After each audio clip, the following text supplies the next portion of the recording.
Hello and welcome to Outline. We'll just give it a minute for everyone who's joining the live broadcast to get settled in, and then we'll begin.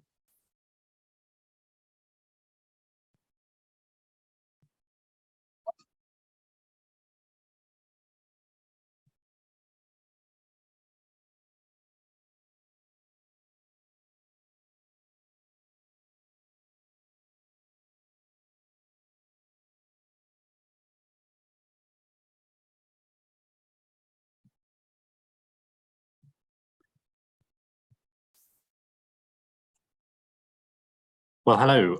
Welcome to the December 2022 edition of Outline, DLA Piper's regular series of webinars on hot topics in planning law. My name is Trevor Ivory. I head up the UK planning team here at DLA. And today we're talking about the tricky and technical issue of planning enforcement, often overlooked and not thought about, but with quite serious consequences when it all goes horribly wrong. So I'm joined today by two experts in the world of enforcement, two of my colleagues, Ian Graves, Legal Director in the team, and Joe Ward, an Associate in the team. But it's firstly, hello and welcome to both of you. Thanks for joining me. Thank you. I've advised on enforcement throughout my career, but always from the perspective of a planning lawyer. It's probably just worth, first of all, you two are much more interesting in terms of your experience in enforcement than just being a boring old planning lawyer. So perhaps Ian, if I can ask you first, you've got a background in enforcement prior to joining DLA, haven't you? That's right, Trevor. I mean, I've always been a boring old planning lawyer, but maybe I've had the odd spot of more interesting stuff where it comes to enforcement. So yeah, I mean, I started my career in local government, so obviously spent a number of years advising on enforcement in that context for the local planning authority, and then following that, I was at the Environment Agency as a senior lawyer there. And mostly they're responsible for enforcement, including prosecutions.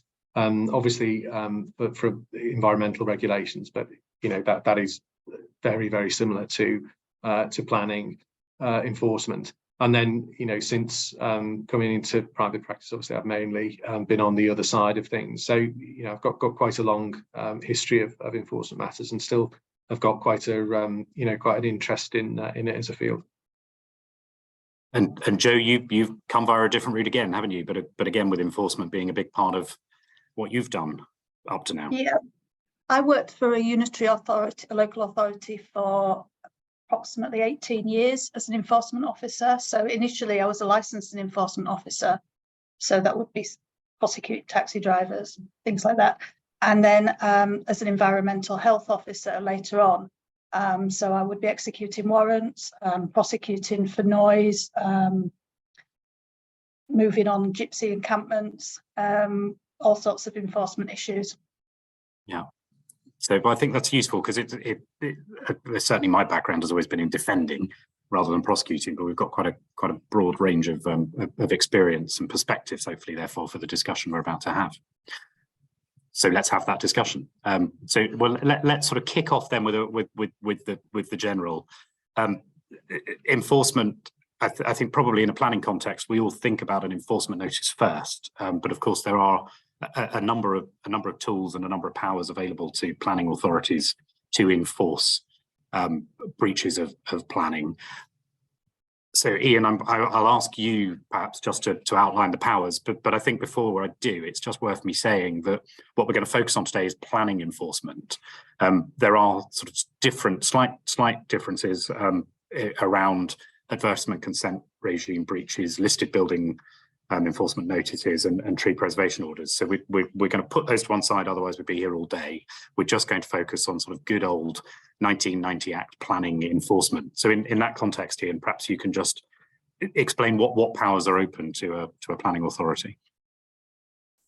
Yeah, that's right, Trevor. I mean, I suppose, worth for everyone watching just sort of bearing in mind, so for things like listed buildings, for example, and tree preservation orders, the sort of key difference is that they are directly criminal, if you like. So, breach of listed building control, for example, can result just in a prosecution, whereas the 1990 Act, that's not the case. But as you say, we're just going to focus on 1990 Act today. So the main power or the most commonly used power for local authorities is to issue a planning enforcement notice under Section 172 of the Town and Country Planning Act. And the enforcement notice can require a range of steps, but they have to be aimed at one of two, one or both of sort of two goals. And the first is that they must ensure that the land is restored to the condition it was in before the breach. So, in other words, reverse the breach of planning control. Or secondly, to secure compliance with conditions that are attached to the planning permission. So, on its own, the enforcement notice doesn't sort of stop the breach of planning control continuing straight away. So there will be a compliance period within which the recipient has to comply. If the local planning authority wants the breach to stop straight away, it has to consider using a stop notice, or alternatively, it could use a breach of condition notice. Now, I think Joe's going to talk a little bit shortly about those different types of enforcement powers. There is a right of appeal against planning enforcement notices, and that's to PINS, to the Secretary of State. And doing so, so if you appeal, it suspends the effect of the planning enforcement notice. And given the time periods within which appeals are being dealt with at the moment, actually that suspension can last for quite a long time. So unauthorised activity actually can go on for quite a long time. And as a consequence of that, the planning authorities are often using other powers like injunctions, which again we'll talk about in a second, to stop those breaches of planning control from happening. I've always found with enforcement appeals that it feels as if they are bottom of the pile in terms of PINS prioritising them, and they can take, even when there isn't a backlog such as we have with PINS at the moment, it can take well over a year to get through an enforcement appeal, which does prove a challenge, as you say, that key point that the unlawful use or development can be continuing, albeit at risk. That ultimately it might need to be pulled down in the case of development. So when the local authority is considering issuing an enforcement notice, Ian, what are the considerations they've got to take into account? So there are two things basically that engage the power. So the first one is whether there has been a breach of planning control. So has there been something built without planning permission? Has there been a breach of condition? Has there been a material change of use? And then the second thing that they have to consider is whether it would be expedient to issue the enforcement notice. And when taking that decision, they need to have regard to the development plan and any other material considerations. So the sort of consequence of that is that not every breach of planning control has to result in enforcement action. That what the local planning authority has to do is decide whether it be expedient to take enforcement action, and that just means sort of appropriate in the circumstances, having regard to the development plan and any other circumstances that are relevant to that decision. And that can include things like, for example, would planning permission be granted if an application were made? So, the outcome of lots of enforcement investigations is simply to invite an application for retrospective planning permission. And it can also include things like, what would be the prospect of success on appeal, other personal factors related to the, particular site or the person that is in breach of planning control. So all those things can be taken into account when making a decision. And I think it's fair to say, isn't it, on that discretion, it is quite a broad discretion. There have been a number of cases where sort of those people who have been usually unhappy that enforcement action hasn't been taken, look to try and challenge, and the courts have quite consistently said this is a matter for the planning authority. Other than sort of usual judicial review principles, it's for the planning authority to decide whether it's expedient to take that action or not. But they seem very reluctant to intervene. So it's quite an important limb that sometimes gets overlooked, isn't it? That second limb. Yeah, that's right. I mean, I think we're going to talk about a couple of cases of challenge to the decisions of planning authorities. I mean, I've personally been involved on both sides, actually. So, acting for the planning authority and for the recipient of enforcement action where third parties have challenged the council's decision. And generally, you know, as you say, the courts have taken quite a strong line, but we've got a couple of cases now, I think, that we're going to talk about that, you know, where, you know, the claimants at least got permission to bring a judicial review and, you know, sort of look at those sort of issues. We absolutely do. So Joe, let me bring you in, because I think we've got a couple of cases that illustrate sort of how Section 172 works. But I think the first one's Taylor Davis. Do you want to tell us a little bit about how the court decided? I'll quickly run through the facts and the decision on this one. It's Taylor Davis versus Wandsworth. So there was a condition 3 on the planning permission that required all windows to be fitted with obscured glass and to be non-opening, and this was to control overlooking and to safeguard the privacy of the neighbours. Now, Mr. Cook had only complied with condition 3 in respect of the dormer window and not the roof light. So the question was whether the phrase all windows included the Velux roof lights or only the dormers. So the local planning authority, the council, concluded that condition 3 only applied to the dormer window, and they didn't pursue any enforcement proceedings. However, the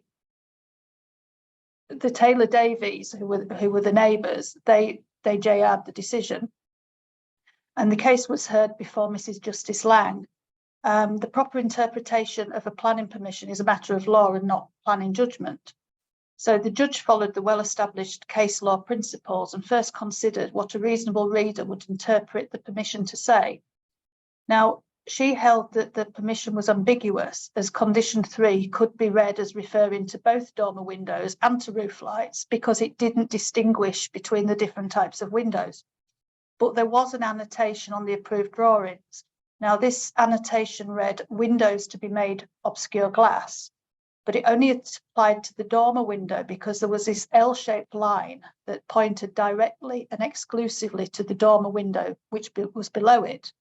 So Mrs. Justice Lang, she didn't think a reasonable reader would interpret this to also include the roof lights. Now, because there was this ambiguity in the planning permission, the court could have regard to extrinsic evidence, but she said the only extrinsic evidence that can properly be considered is the officer's report and not any emails or messages that had been passing between the parties. And the reasons were clearly because the officer's report is in the public domain and accessible, whereas private documents passing backwards and forwards between the parties or their agents, they're not in the public domain and generally inaccessible. They wouldn't be, you know, they wouldn't be on the planning portal. So in the body of the officer's report, the officer had stated the windows within the dormers will be obscured glazed. So by inference, the roof lights would not be obscure glazed. And the officer had concluded that the amenity impacts have been considered and deemed acceptable. So this was a matter of planning judgment, and upon which the officer had proceeded to grant permission subject to conditions. And the purpose of condition 3, as we previously stated, was to control the overlooking and not completely eliminate it. And Mrs. Justice Lang said it was not open to the court to investigate whether the officer's assessment of amenity was flawed. So she dismissed the JR claim on the basis that the drawings unequivocally demonstrated that the obscure glazing requirement only applied to the dormer window and that the officer's report clearly supported that interpretation. Thanks, Joe.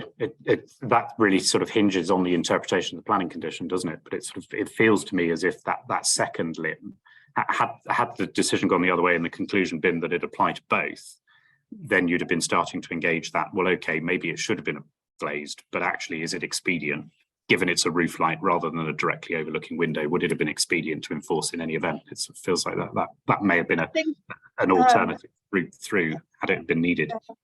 I think there was something about this case, and Ian will confirm that the neighbour was a bit mischievous because they were putting dummies up at the window to make it look like they were overlooking the neighbours, which was maybe a little bit mean. Neighbour disputes, they're the best. Let's move on before we get stuck on those. That's a whole different topic. Ian, the other case I think that illustrates the Section 172 approach is the Nafiti case against Enfield. What was that one about? Yeah, so this was another neighbour case, and I mean, actually, as an aside, really what these two cases sort of illustrate is how controversial, I suppose, planning enforcement can be. And I know from experience it is very common to have other people in the community and neighbours and so on urging the council to take enforcement action in these sort of cases. So yeah, the Nefitu case. So the crux of this basically is the council's, on the face of it, sort of quite surprising decision not to take enforcement action, even though it had refused 2 retrospective planning applications in relation to the development in question. So Mr. and Mrs. Chubber had raised and extended their patio, which overlooked the property of Mr. and Mrs. Nefitu. So effectively, it was two terraced houses with gardens that sort of sloped down. And the effect of this was that the sort of raised platform with the patio on kind of overlooked Mr. and Mrs. Nefitu's garden. And what the claimants were arguing is that the council's decision was legally flawed because of a mistake about the facts. So what Mr. and Mrs. Nefitu were trying to argue is that the council had effectively sort of misjudged the effect of this raising and extending of the patio, and that actually the effect was much more severe than the council had noticed. So what they would have needed to show is that there were sort of uncontentious facts that were not taken into account. I think one of the interesting things about this case, I think probably the reason that they took that tack is because that is something concrete that you can prove. So provided you can show actually the platform has been raised much higher or has been sort of expanded to a much greater extent than the council has assumed, that is something quite easy to establish in terms of evidence, and could be a legal flaw. Whereas as we'll go on to look at in a minute, actually things around the council's judgment, as you've already said, the council has got much greater discretion in terms of how it makes decisions and what it takes into account. So the council had basically concluded in this case that the increase in levels wasn't significant enough to warrant enforcement action, even though it had not granted permission in a retrospective application. It didn't think it was serious enough. And one of the things that it specifically took into account was that it thought that if it did serve an enforcement notice and there was an appeal, that it would lose an appeal. I think part of that decision was based on the seriousness, but also I think they accepted when it came to court they'd wrongly concluded that some of the development actually was allowed under permitted development rights in any event. So that was the council's decision, and Mr. and Mrs. Nefitu got permission from the High Court to judicially review that decision. Thanks. And so, what was the ultimate outcome? What did the court decide? So, I think if you read the case, I don't particularly recommend reading the case because there's a lot of commentary around. Apparently, the claimants produced CCTV footage. So the judge is using the CCTV footage to sort of compare the heights of before and after of the patio. I think they conclude that the patio had been raised by 1 brick in the end. But I think it's absolutely obvious from the judgment that the judge was not impressed with the claimant's evidence. But actually, what was more interesting really was the approach that he took to the case. So he was absolutely clear that in this type of case, the court's only concerned with whether there was a reviewable error in the council's decision. So he's not looking at whether there'd been a breach of planning control. And in the end, he concluded the council, had actually got the facts right. But anyway, its decision was unimpeachable in a public law sense because it was entitled to take into account, not just that there had been a breach of planning control and what the impact was on the Nefitus, but they were also allowed to take into account wider issues. One of the things, for example, that he identified as another issue that could be taken into account was the prospect on appeal. And general seriousness of impact and all those sort of things. So it was a really good illustration actually to show that but so as far as the council was concerned, there had been a breach of planning control, but this is a good illustration of the principle that you need both. So not just a breach of planning control, but also the council must decide it's appropriate to take enforcement action, and that decision is only challengeable on sort of public law grounds. So it's quite a high bar really to disturb the council's decision in that area where it has a big degree of discretion.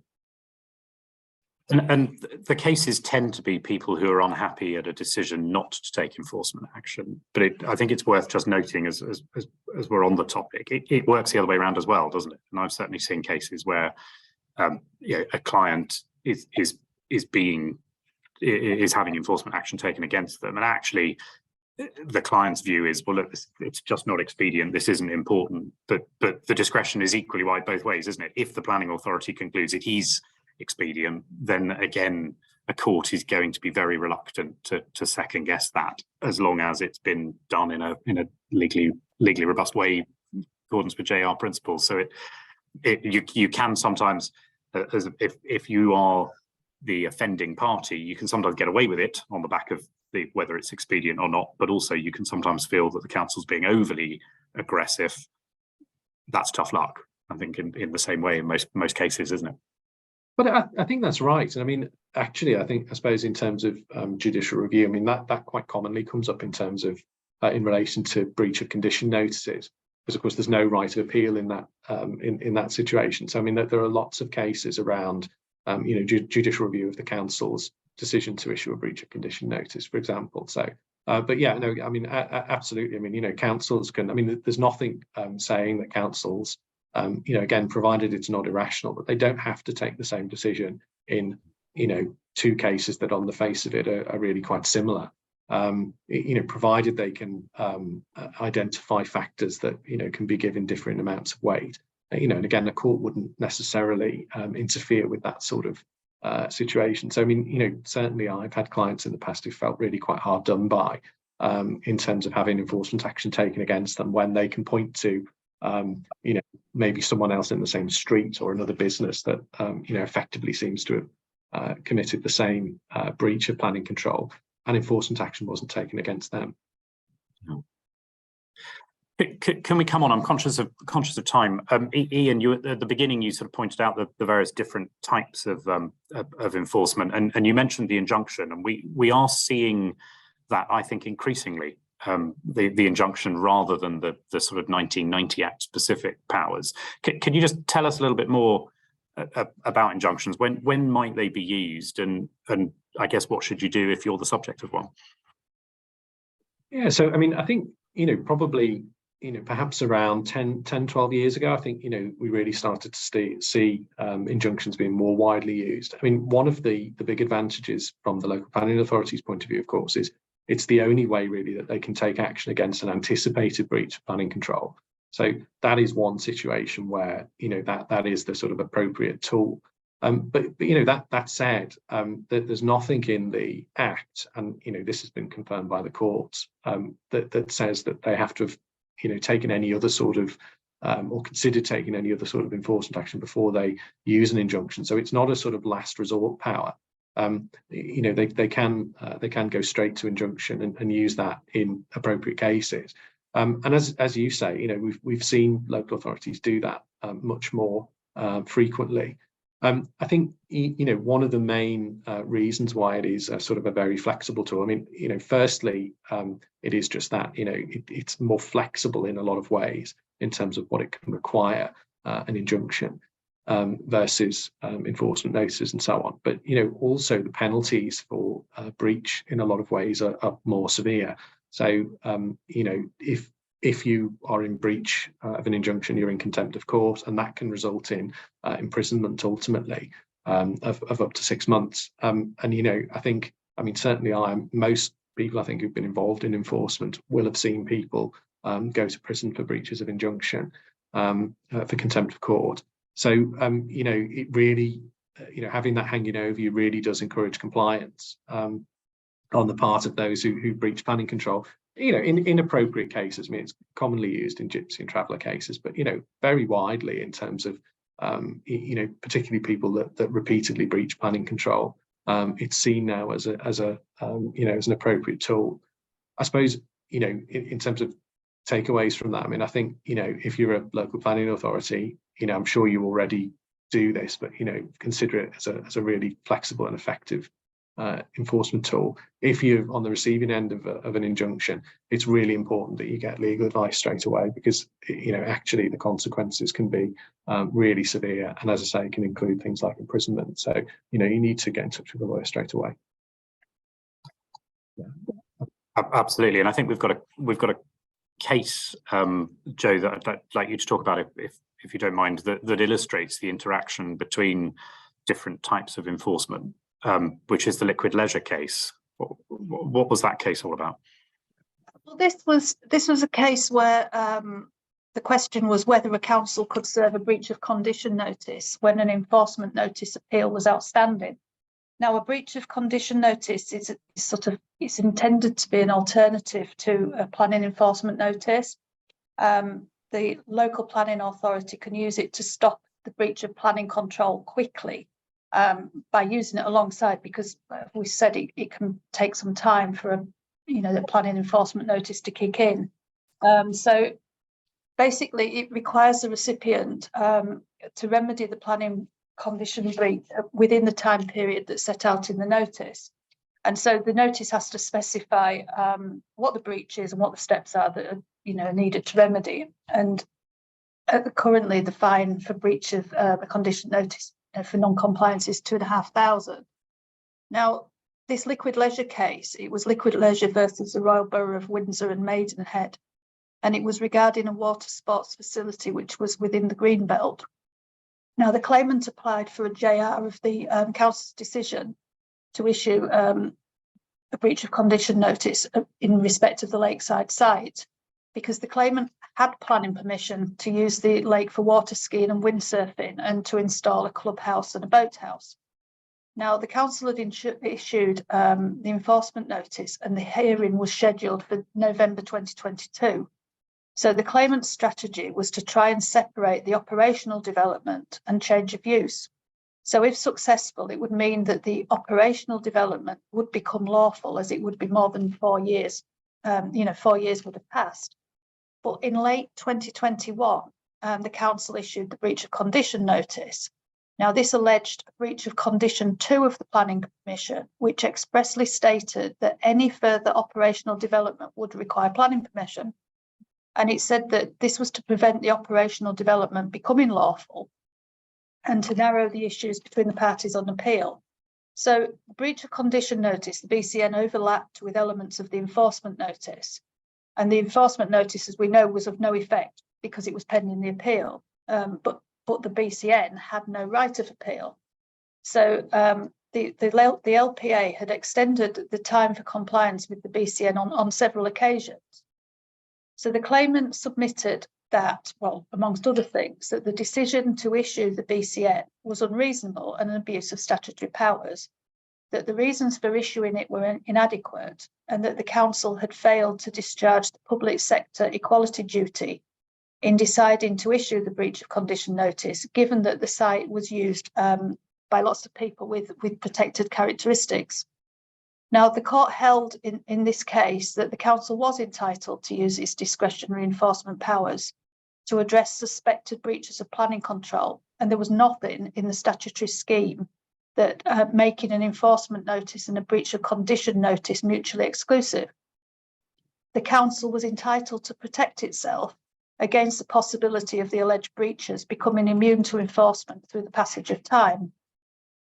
So the other interesting point in this case is the court actually found that the council had failed to discharge its public sector equality duty by failing to take into account representations by locals from protected groups.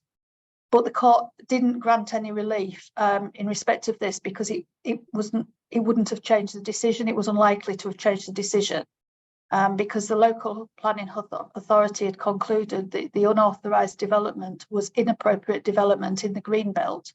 And so the BCN would have still been issued, as it wouldn't have resulted in the site's complete closure. It would have remained accessible to protected persons. But it's an important point for councils because you need to always make sure that you comply with your public sector equality duty. Yeah, that is an interesting example, isn't it? Is you've got to keep an eye on that I think we're getting used to considering the public sector equality duty in granting or not planning applications, but actually enforcement that can rear its ugly head if it's easy to miss. Thinking about it, it is easy to miss. So okay, so what we get from that is that you can use more than one enforcement tool at once, which is quite a cheeky way that the council did it there, but quite effective in terms of getting to where they wanted to get to. That probably takes us into, I think, one of the areas that sometimes causes confusion: time limits for enforcement. Under the 1990 Act, you have immunity from enforcement after a certain period of time, and it's the 4 or 10 years. We're not today going to talk about the LURB, the Levelling Up and Regeneration Bill, and the potential to change all of that, largely because who knows what that bill will say next week. So not a lot of point dwelling on it. But as things are, we have a 4-year and a 10-year rule. Ian, how do those time limits work? When does each one apply?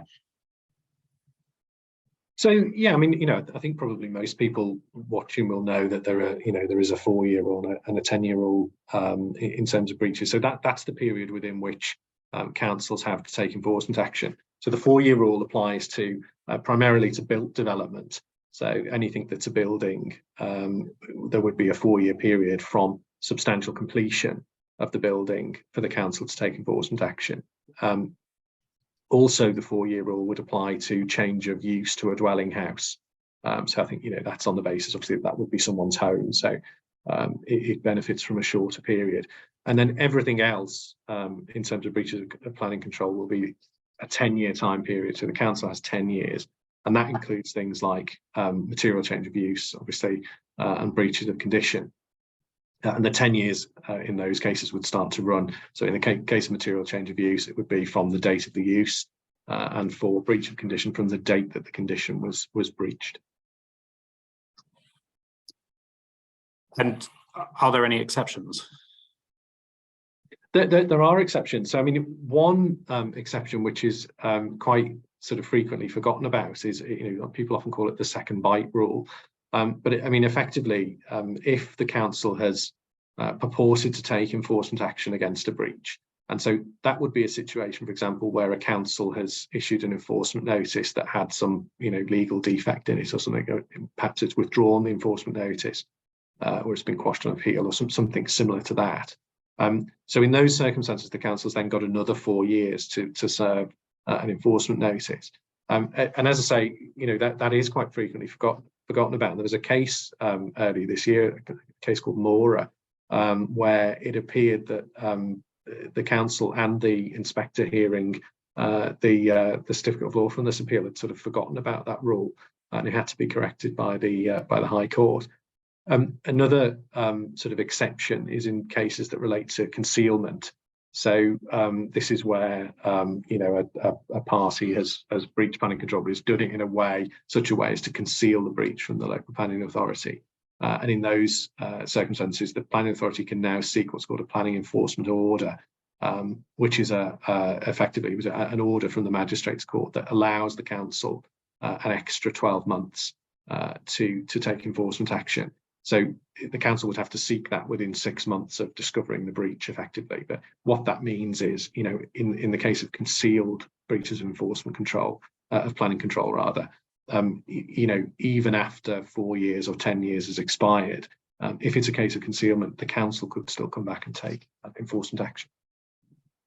We'll come on to planning enforcement orders in a second, and which of course came out of those infamous cases of people building houses behind hay bales and building them hidden in barns, and then 4 years later revealing them and trying to get away with it. But before we get on to the relatively new planning enforcement order, can just in terms of time limits, the 4-year rule, Joe, runs from substantial completion. So you've got 4 years from when the unlawful development is substantially complete. What substantially complete is a slightly ambiguous term, or can be in a planning context. What have the courts said about that? Well, there's been a 2022 case, Divine, against the Secretary of State that looked at this substantially complete point again. And basically it applied the Sage case. So just to sort of go back through the Sage case, that was Sage against the Secretary of State for the Environment, Transport and the Regions. And Mr. Sage had erected a dwelling house in breach of planning permission, and the works had ceased in 1994. But when the works had ceased, the ground floor of the building consisted of rubble. There were no surface fittings or a staircase. The interior walls were not plastered and the windows weren't glazed. So the local planning authority had served an enforcement notice in 1999. And Mr. Sage had argued that, one, the notice served was out of time, as the operations had been substantially complete in 1994. And that, two, all the outstanding work was not development, as it was internal and or did not materially affect the external appearance of the building. Now, the decision in that case was that the exception from development relied upon by Mr. Sage only applied to a completed building, and the work needed to complete the building therefore required planning permission, and the whole of the building operation had not been substantially or completed at the time of the enforcement notice. So it basically just reinforced that there is no technical test for substantially complete. It is a matter of planning judgment. It's that planning judgment again. But one to be thinking about, I think, if you are looking to rely on immunity from enforcement, you've got to think about the evidence base in the context of trying to think about when something was substantially complete. That can be a challenge, trying to work out when you're going to claim the 4 years runs from. Conscious of the time though, so I'm going to move on. Planning enforcement orders. I think, Ian, if I can perhaps come back to you, just we've had the recent Payne case. Do you just want to tell us a little bit about the case and perhaps briefly, so I'm conscious of time, what are the lessons that we should take from that in the context of enforcement orders? Yeah, so I mean, I think this is a really important case actually in terms of sort of the practice points that can be drawn from this. So I mean, the basic facts are Mr. Payne owned a farm, and in 2009 there was a fire and the farmhouse burned down, and so he moved into a caravan, and he then carried out various bits of development, including converting one of the garages into a bungalow, and then in 2011 he then sold the farm. Other than a little bit of it, which included the garage bungalow. And so the council then subsequently found out about this residential conversion. Obviously 4 years had passed, so the council sought a planning enforcement order in relation to only to that change, so the change of use from the garage to residential. And I mean, it's not explained in the case report, but I mean, I assume that that's because the 4 year time limit had expired in relation to that element. There were other breaches that they wanted to take enforcement action against, but presumably either they thought that the time limit hadn't expired in relation to those breaches, or possibly they thought that they couldn't make out concealment in relation to those. So they got their planning enforcement order, but then when they served an enforcement notice, they served the enforcement notice against a wider mixed use. And it was against various sort of storage uses. There was a workshop. I think they were alleging a change of use to a caravan site and all sorts of associated development. And one of the parts of the sort of composite use was the change of use of the garage to a bungalow. And what the claimant did is the claimant argued basically that the change of use was immune to enforcement action because of the 10-year rule. And what he argued was that because the council had included everything in a composite use, that the planning enforcement order didn't change that, as it only related to a change of use from garage to residential. And the inspector in that case concluded that because the residential use was part of the composite use, and the planning enforcement order related to the residential use, that meant that enforcement action could be taken against the whole of the mixed use, because enforcement action could be taken against part of it, if you can see what I mean. And the court in that, there was a challenge by Mr. Payne. The court in that case said, no, that's the wrong approach. So if you've got a planning enforcement order, it's really important that that the enforcement notice that sort of relies on that has got to specify exactly the same use. So you can't say, well, the use that the planning enforcement order applies to is part of the wider use that we are taking enforcement action against. That's wrong. What you have to do is you have to only rely on the same description as you get in your planning enforcement order. So, effectively what the council should have done is issue 2 enforcement notices, one against the change of use to residential and then one against the wider uses. Incidentally, actually, just to sort of finish off on that, the claimant won on that point, but it was a bit of a sort of a Pyrrhic victory because actually, in fact, the inspector found that 10 years hadn't expired. So, in fact, the enforcement notice was upheld on that basis anyway. Get you one way or the other. Quite. I'm keen that we come on to talk about the consequences of prosecution and particularly Proceeds of Crime Act, because that's key. But just before we do, Jo, how does the planning enforcement system interact with planning applications? Well, there are, for example, the council can refuse to consider a planning application where an enforcement notice is in force in relation to the same development. So that's in one way, and also ground A of the grounds of appeal against an enforcement notice. Ground A is not available where a planning application has been refused for the same development. So they do interact, and it's something to be mindful of. I think it's a really important practical point to keep in mind. If that enforcement notice has come into effect, so either the appeal's been unsuccessful or the time limit of compliance has passed, then that's it. That gives the local authority that ability to from that point forward refuse a planning application. So it's important to keep that in mind. And equally, if you've had planning refused, if you don't exercise your right of appeal against that refusal, you can't then recover that position by whacking in a ground A, which is the ground that says planning ought to be granted. You can't effectively circumvent that process. So I think it's important to keep that in mind because it's overlooked quite regularly. Really important in the context of retrospective applications, that last point. That's where it really applies because, obviously the council might then issue an enforcement notice. If you haven't appealed, you won't be able to rely on ground A, which is your most valuable ground, obviously, as an applicant. Yeah, it's the one you should always include, isn't it? There are lots of grounds, but you rarely see an enforcement appeal that doesn't include ground A. Why would you not have a go at getting planning, making it all go away? Great. Well, look, we're doing quite well on time, so we've got 15 minutes left, and I want to spend that 15 minutes just looking at the consequences of prosecution, and particularly the one that should keep us all up at night, the Proceeds of Crime Act, because it's terrifying, if that's not a spoiler for what everyone's about to say. But Jo, can I perhaps start with you? What is start from the beginning? What is the consequence if a recipient doesn't comply with an enforcement notice? Well, basically, a council can take direct action by undertaking works in default. So, for example, if you decided to build a wall without planning permission and you didn't do as you were asked, you didn't take it down, then the council could send somebody around with a sledgehammer to knock it down and then charge you for the privilege of them knocking it down. So, that's one of the outcomes.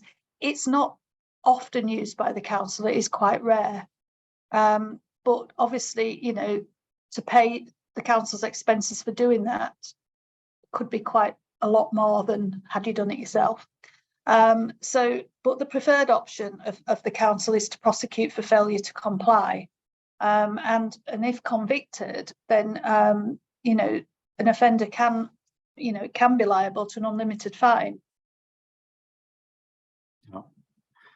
And I think, Ian, we've got a case, haven't we, that really sort of starts to explore the unlimited fine point and looks at other matters. So that's the Bellway case. Can we perhaps sort of explain what that was looking at? Yeah, so Bellway Homes earlier in the year were fined £600,000 for there was a breach of planning control involved, a breach of condition actually, although the prosecution was actually brought under habitat protection legislation effectively. And what had happened is that they destroyed some bat habitat. And there was a condition on the planning permission that actually was designed to prevent that from happening. So they'd not complied with the condition. Although, as I say, the prosecution was actually, strictly speaking, brought under environmental legislation. So the starting point for the fine was £900,000, and it was reduced to 600,000 effectively because they'd had credit for an early guilty plea. But I suppose the relevance of this, I mean, planning and environmental offences are sort of analogous. Environmental offences have a set of sentencing guidelines that was brought in a few years ago specifically to increase the level of fines for environmental offences. And that's actually really noticeable. If you look back sort of 10 years, the sort of fines, say, for example, that water companies were receiving compared to what they receive now. I mean, it's orders of magnitude more. And that was a specific aim of the environmental offences sentencing guidelines. And I think what we've sort of seen is planning fines for breaches of planning have sort of been kind of caught up in the slipstream of that and have started to increase. One of the reasons, I think, and so in the Bellway case, for example, one of the reasons that Bellway got such a large fine is, of course, because they're a huge company with a big turnover, in the sort of billions, 3 billion a year or something. So what, and it's a general principle of sentencing that the offender's means be taken into account.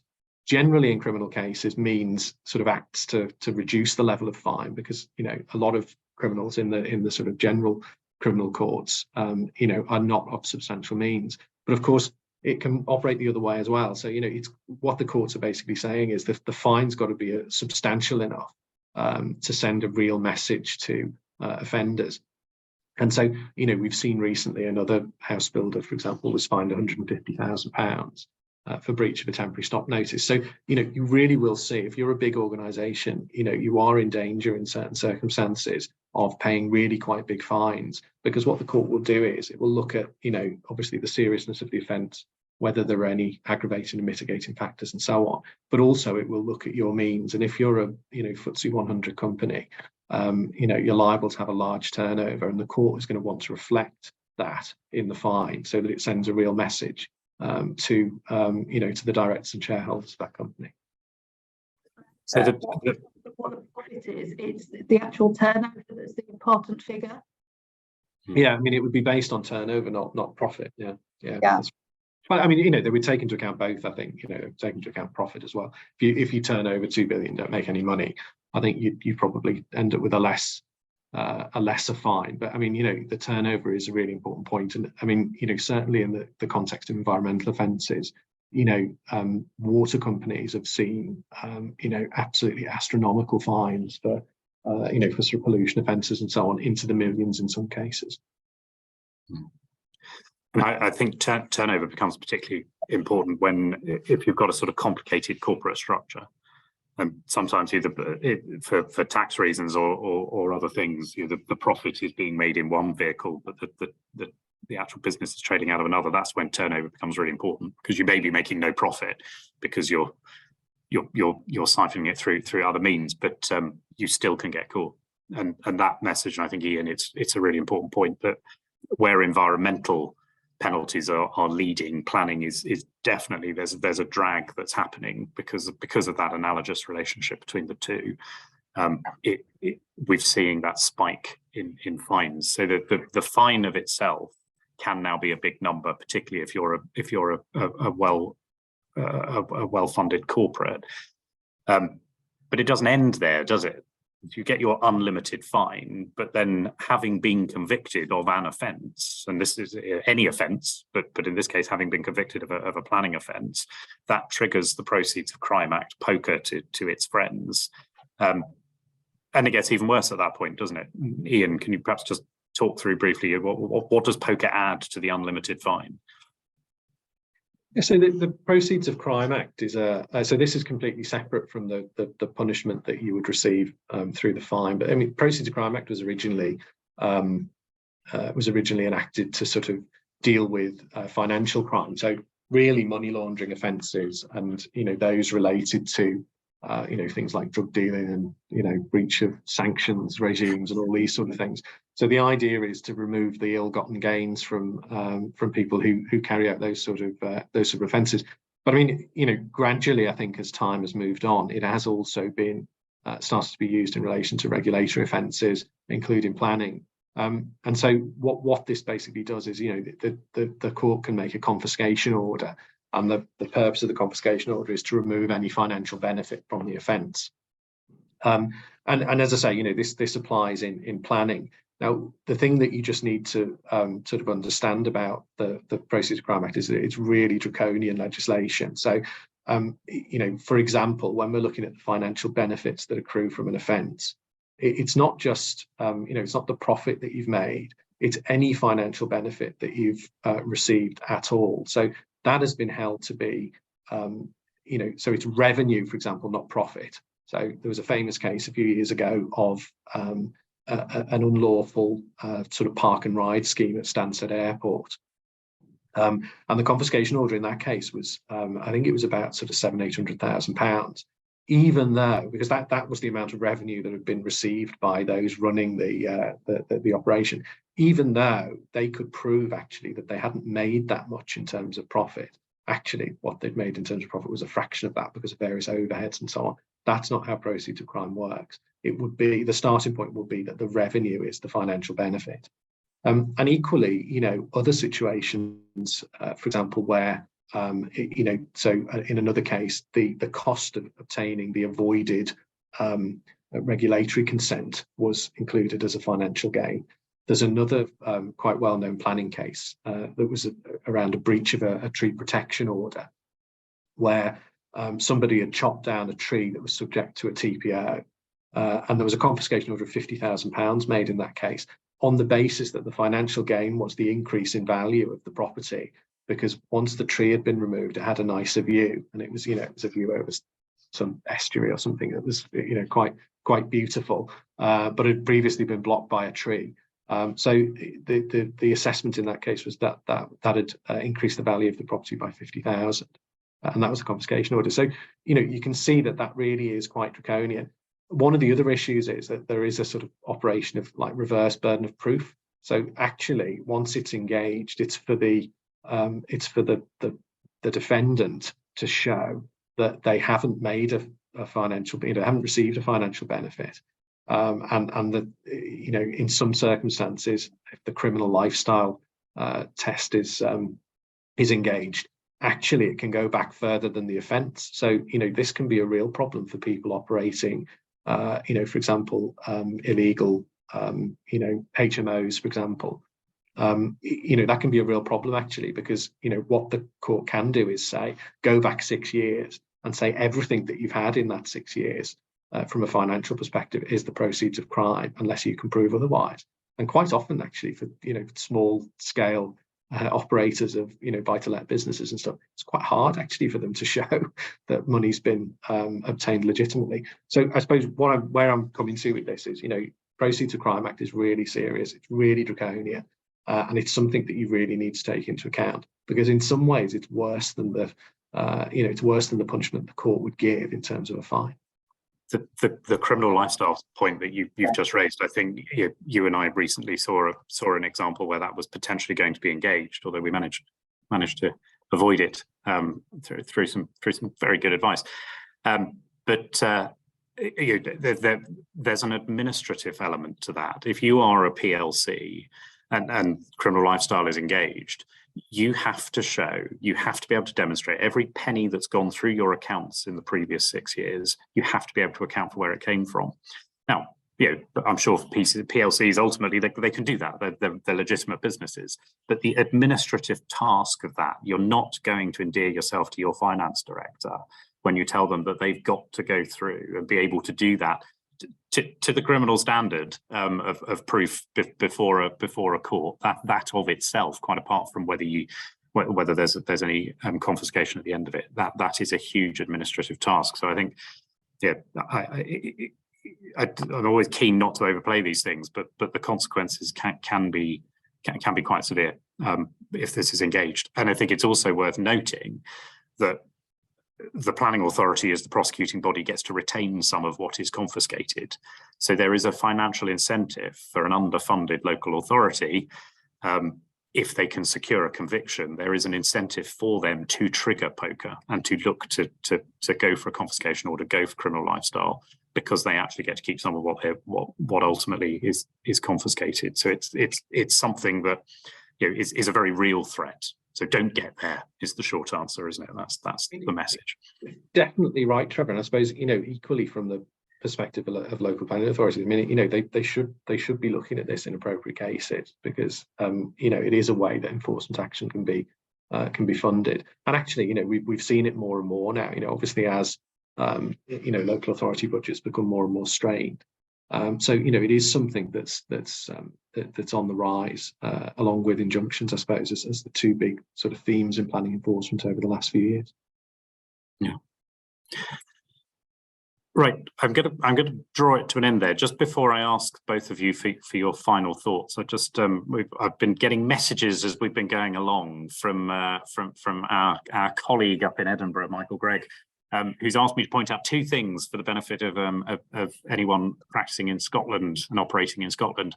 Firstly, you no longer have a right of appeal on the basis that planning permission ought to be granted in Scotland. So Ground A is not available to you in Scotland anyway. Sorry about that.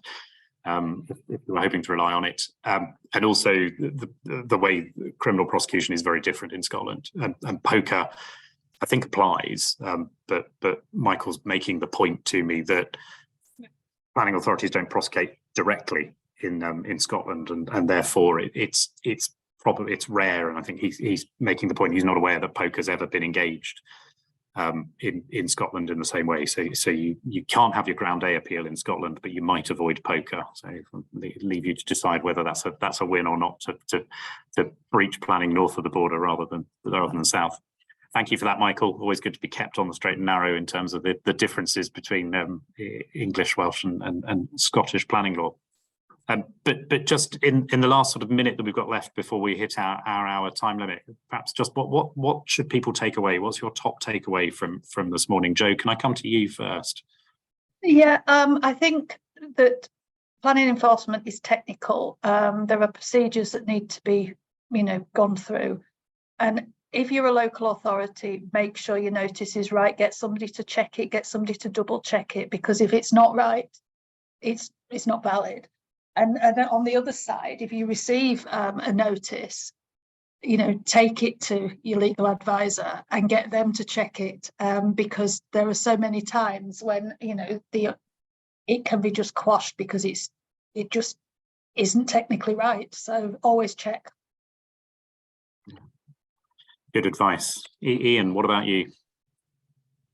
So I think my top takeaway would be fines and poker. I know we've sort of probably feel as though viewers probably feel we've done that to death now, but I mean, actually, you know, the fines, particularly for large organisations, will be bigger than they would have been in the past. And I think, you know, poker is something that you know, particularly local authorities are looking at more and more, and can have really serious consequences. So, you know, you just need to take that into account when you're thinking about, you know, potential breaches of planning control. You need to think a little bit further down the line, and just think about the position that you might find yourself in later on if you don't remedy that breach.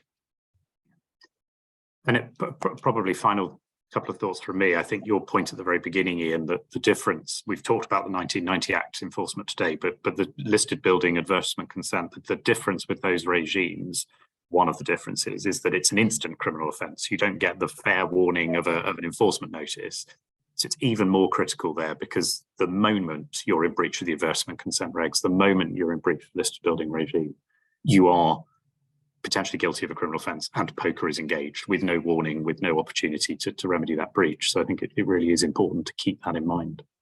But I suppose my final point before I close is just, I always think, for me, and maybe it's just because I'm a lawyer, or maybe it's because I'm always feeling a little bit guilty, I don't know, but if the policeman were to knock on my door and ask me what I was doing last Saturday, before I answered him, I'd immediately think, do I need to get advice on this, or am I happy to answer it?